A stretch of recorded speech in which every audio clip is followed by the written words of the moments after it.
The air in the packed hearing room was tense, almost electric. Reporters leaned forward with their pens poised, staffers whispered nervously behind their folders, and cameras blinked dread, ready to beam every second to millions of Americans. At the center of it all sat Senator John Kennedy, calm but unflinching, and across from him, Governor Gavin Newsom, eyes flashing with indignation. No one in the room could have predicted what was about to unfold, a clash of words that would leave the audience in stunned silence. Newsom went first, his voice sharp, rehearsed, and filled with conviction. He accused Kennedy of being selfish, inhumane, and blind to the struggles of ordinary people. His words came like arrows, each one intended to pierce not only Kennedy's reputation but also his very character. "Senator Kennedy represents the worst of Washington," Newsom declared, his hand slicing the air with each point. "He cloaks his self-interest in charm and his disregard for humanity in clever phrases. But beneath it all,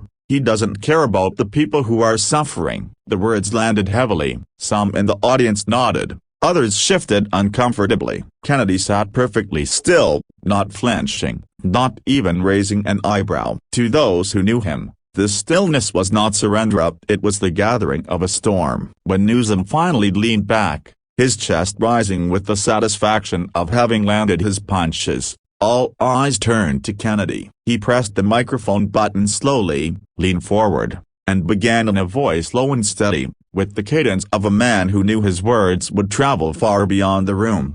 "Governor Newsom," Kennedy drawled, "I grew up in a little town in Louisiana where folks didn't have much. My mama taught school, my daddy practiced law, and both of them taught me one thing: you don't measure a man by how loud he talks, you measure him by how much he cares about folks who can't fight for themselves."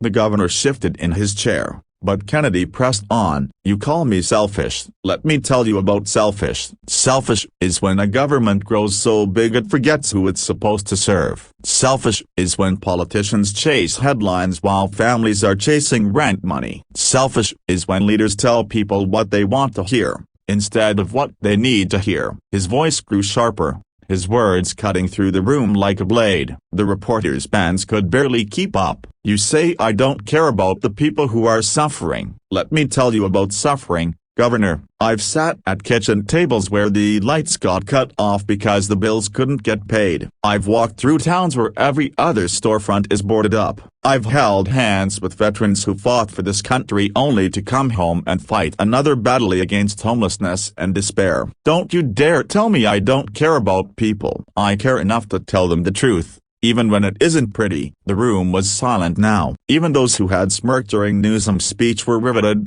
their eyes fixed on Kennedy. His voice dropped lower, carrying not anger, but something deeper: resolve. "You talk about humanity, Governor. Humanity isn't just talking about compassion, it's doing the hard work to make sure people have dignity. It's not about how you look on camera or how you trend on social media. It's about waking up every day and asking, what can I do to make life just a little bit better for the folks who trust me with their future?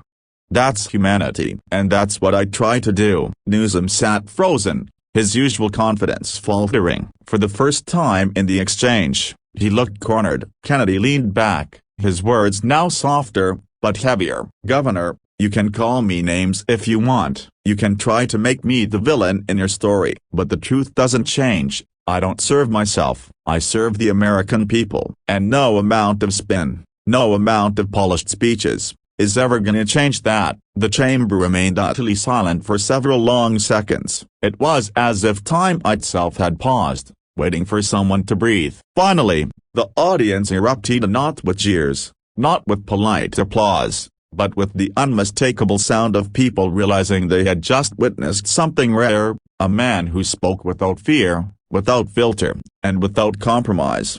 Clips of Kennedy's savage reply went viral within hours. Some replayed his fiery rebuttal to show his toughness. Others replayed the quieter, emotional moments where his words carried the weight of lived experience. Across the country, ordinary Americans who often felt invisible nodded in agreement, recognizing in his voice the echo of their own struggles. As for Gavin Newsom, he had no retort. For once, the governor, who always had a quick comeback, was silent. left to sit in the shadow of words that cut deeper than politically cut into truth. The moment carried an undeniable message: real leadership isn't about image, or headlines, or clever attacks. It's about courage, honesty, and remembering who you serve when the cameras are off. And that day, John Kennedy reminded the nation that sometimes the most savage reply isn't the loudest, it's the truest.